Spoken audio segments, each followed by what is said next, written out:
The Kia Picanto dominates the microcar class in Australia. 8 out of every 10 cars sold in this segment are Picantos, leaving the Fiat 500 and Mitsubishi Mirage to fight for a distant second place. And it's not hard to see why. It's good looking, it's surprisingly grown up to drive, and it's ripper value for money. But it's also tiny. For not much more money, you could have the bigger Suzuki Swift. More car, more space, more power, and it's actually a better seller in a tougher class than that little toy car J-Wo's brought along. Looks like we've got a little comparison on our hands. Let's do it. So at this end of the market, it's all about bang for your buck. So let's start off with pricing and specs. Sheet. So the Swift is priced from $18,990 before on-road costs. Well, this Picanto is the GT line automatic, which is $17,990 drive away. But if you can shift manual yourself, you can get it from $16,990 drive away. Right, which is cheaper. There's no doubt about that. Now, do you get a 7-inch touchscreen? Mm-hmm. Do you have Apple CarPlay and Android Auto? I do. Do you have navigation? Because I know that the Swift does. No. Right. But how many speakers do you have? 2? I've got 6. Yeah, that's a big difference. And I'm not quite sure why the Swift only has so few. That doesn't make a ton of sense to me. Do you have AEB? I do. Do you have adaptive cruise? No. Do you have lane departure warning? No. What's your ANCAP rating? 4 stars. Oh, mine's 5. What about LED daytime running lights? Sort of. The little strips down there, do they count? Well, mine are integrated, so I reckon they're better. They certainly look cooler. Do you have a body kit? Nope. Do you have twin exhausts? Nope. What seat trim do you have? Lovely cloth. I have leather look. Right. I also don't have alloy pedals and you do. You've got heated mirrors and your mirrors fold and mine don't They electrically. Sure do. How big's your boot? 242 litres. I've got 255 litres. Right, that's fine. I've got a 1.2 litre naturally aspirated engine. I've got a 1.25 litre engine. I've heard size doesn't matter, it's not important. And I have 66 kilowatts. I've got 62. Haha! But I've got 122 Newton meters of torque. I have got 120 and they come in later. How many gears do you have in your transmission? A big rubber band because it's a CVT, which is usually a bad thing, but this is a good one. We'll get to that. Yeah, I've only got 4. Which is not ideal, is it? No. Now, how much fuel does yours use? Because mine claims 4.8 litres per 100 Ks. 5.8 litres per 100 Ks. Right. You've lost that last one, but I think there's still more points to the Picanto overall. Yeah, I think I heard more dings for me, so I think I win this round. But comparisons aren't one on paper, so let's have a look at the exterior of these cars.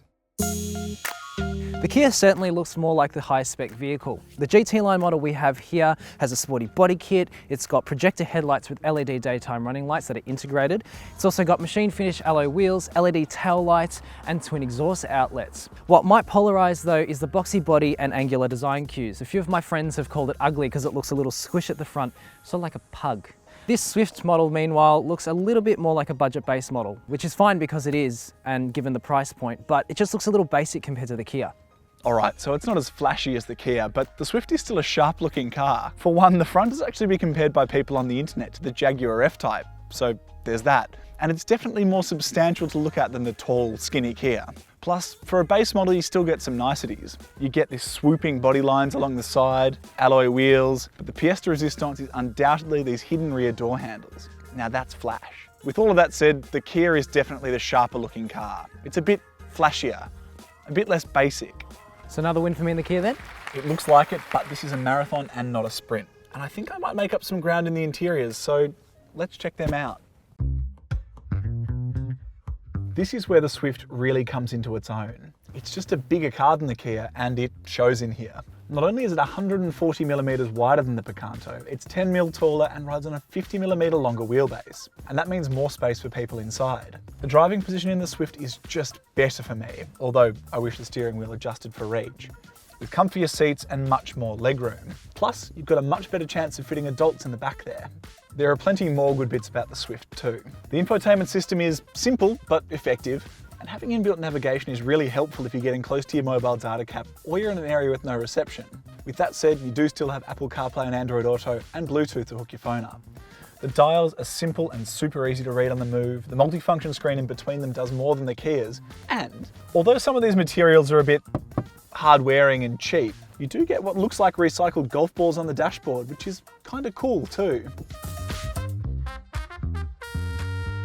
You'll notice the Picanto's budget car origins inside. It's by no means awful, but you certainly get what you pay for. It's very basic and minimalist in terms of ergonomics and layout, and some of the plastics are a bit hard and scratchy, though everything feels pretty well screwed together. The premium leather look trims for the steering wheel, gear shift and seat upholstery add a dash of class, though the seats themselves lack bolstering and there's also no reach adjustment for the steering wheel. Ahead of the driver, you'll notice the instruments are very basic too, with a tiny little monochromatic screen showing you trip computer and other basic information, but there's no digital speedo. Like the Swift, the Picanto scores a 7-inch touchscreen with Apple CarPlay and Android Auto, though it misses out on inbuilt navigation, something to consider if you frequent areas with low reception on the regular. In the second row, it's a little tight, especially if you have a taller driver like me in the front. It's fine for short trips, and there's ISOFIX points on the outer seats if you need to cart around little ones. The boot area is really where the Picanto demonstrates its clever packaging, given it offers more volume than the Swift with the seats up and down. You'd be surprised just how much you can fit in this little car. Sure, the Picanto has more space on paper, but the Swift isn't far behind it. And because the load area is longer, it's actually easier to put big items like this car advice suitcase in.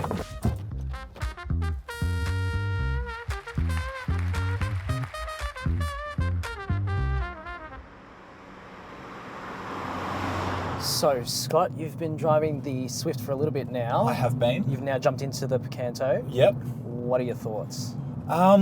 There's stuff I like about it and stuff I don't, which kind of feels like a dodgy non-answer, but the driving position in this is definitely worse. Yeah.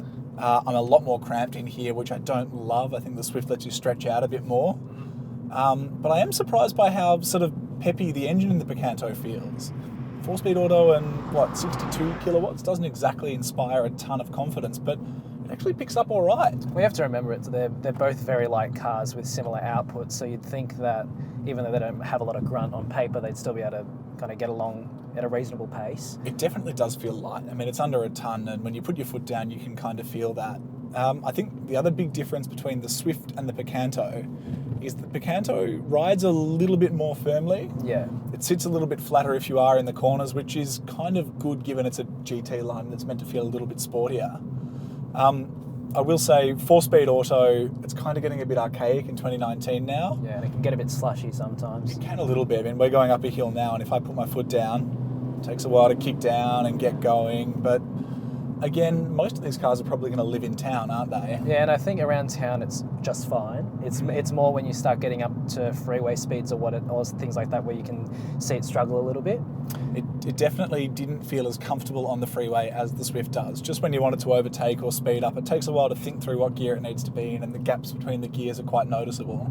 And also when you're in 4th gear at 100 k's an hour and you're doing 3,000 RPM, it's not exactly ideal, is it? No, and it just kind of drones along and it doesn't feel particularly refined, which is a shame, but that's what the manual's for, I guess. You can get with a 5-speed manual as well. Right, and if it was me spending my money, I would get the manual any day of the week. I think I would too. I will say, despite the fact it's a little bit old, the fact that this car has a 7-year warranty on all its powertrain and everything is fantastic and a really big selling point for Kia. Oh, for sure. And I think the 7-year of cap price servicing and the long service intervals, so you only have to service it every 12 months or 15,000 Ks. It has that value equation pretty well worked out. Oh, for sure. Down pat. Kia has done really well on the back of across its range, but especially with this car. The only other thing that really stands out about it, to me at least, is the fact that it's quite noisy in here. Yeah. Not only when you accelerate, although that's pretty standard for light cars, but we're on a pretty normal sort of coarse-ish chip country road at the moment, and it's not super noisy in here, but as soon as you speed up or find anything a little bit worse, you really got to crank the radio up. Yeah, and I think in isolation you can put up with it, but I already thought the Swift was loud when I tested it on its own.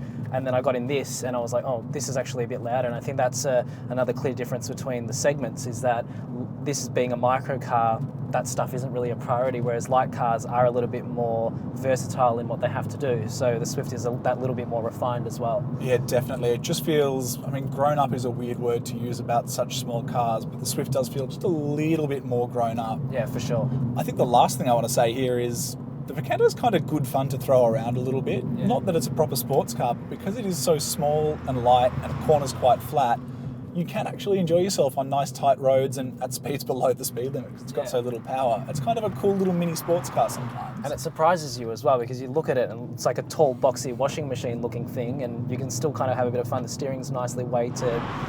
It's still, as you said before, it rides firmly, so it doesn't roll too much in corners. And it can actually be a bit of fun. It hasn't felt like it's going to topple over once, which is a good thing. Yeah, well. Yeah. With all of that said, what do you think? Time to go for a drive in the Swift? Yes, I would very much like to do that. Let's go. JWO, welcome to the good life in the Swift. Wow. How much space do we have between us? I feel like you're in the next suburb, basically. It definitely is bigger. I also personally think this is a bit nicer to drive. What do you think?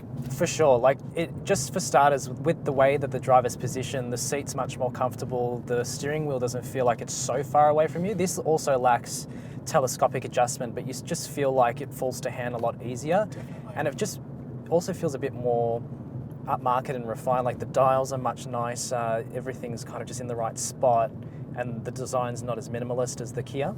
Totally agree with all of that. Now, one of the things that we tend not to like as motoring journos are CVT transmissions. Yes. What do you think of the CVT here? It's one of the best things I've ever driven. It's good, isn't it? I think you're right, we do tend to rag on CVTs a lot, particularly when it's in higher powered cars that, lack the engagement to match the outputs.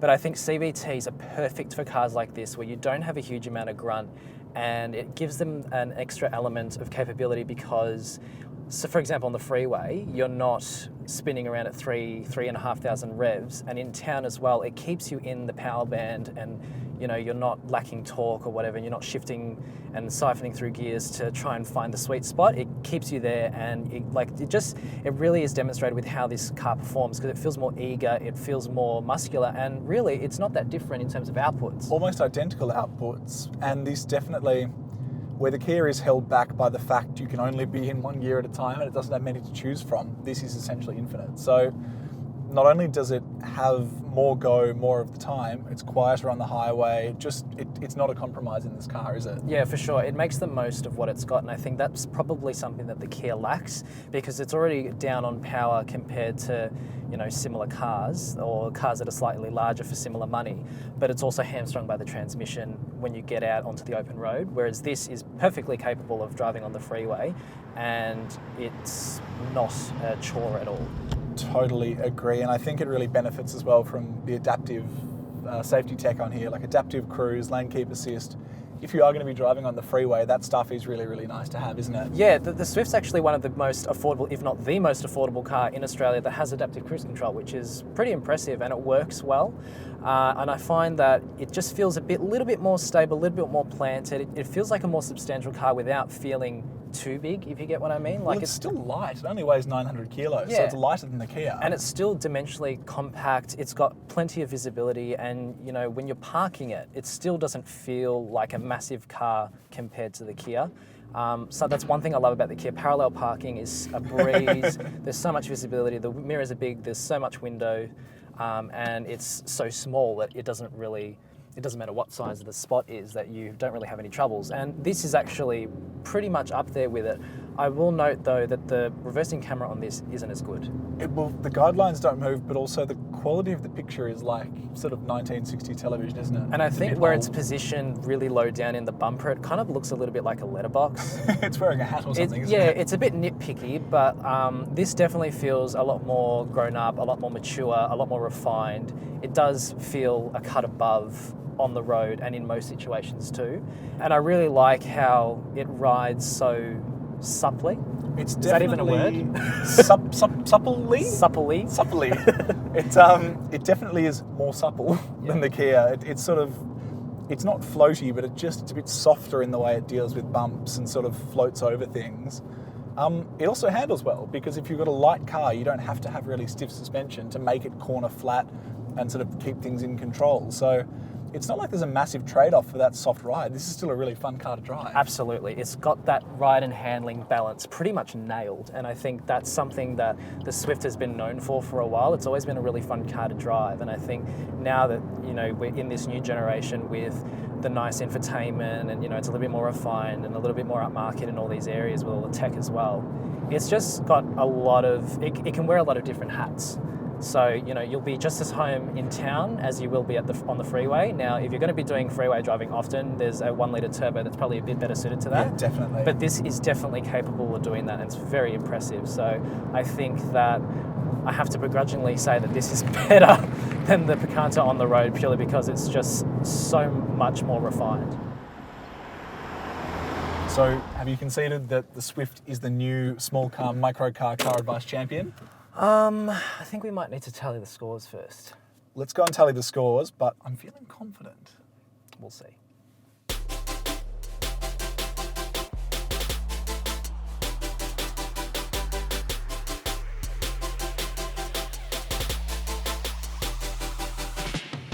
So it's 2-2, Joe, we can't really have a tie. How do we split them? Well, in my mind, it's what you prioritize. If you want bang for your buck, the most features for your money, and like equivalent practicality, I think that the Picanto wins, and it's also $2,000 cheaper. So, and on top of that, you got a better warranty, better service program, all that stuff. So I think if value for money is your priority, then this is really hard to go by.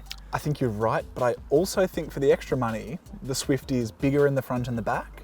It's definitely better to drive. Yep. It's also just more of a car. It's more substantial, and some people really like that. We can't have a tie. So to decide what we're going to do is count to 3 and pick the car you want on 3. Okay.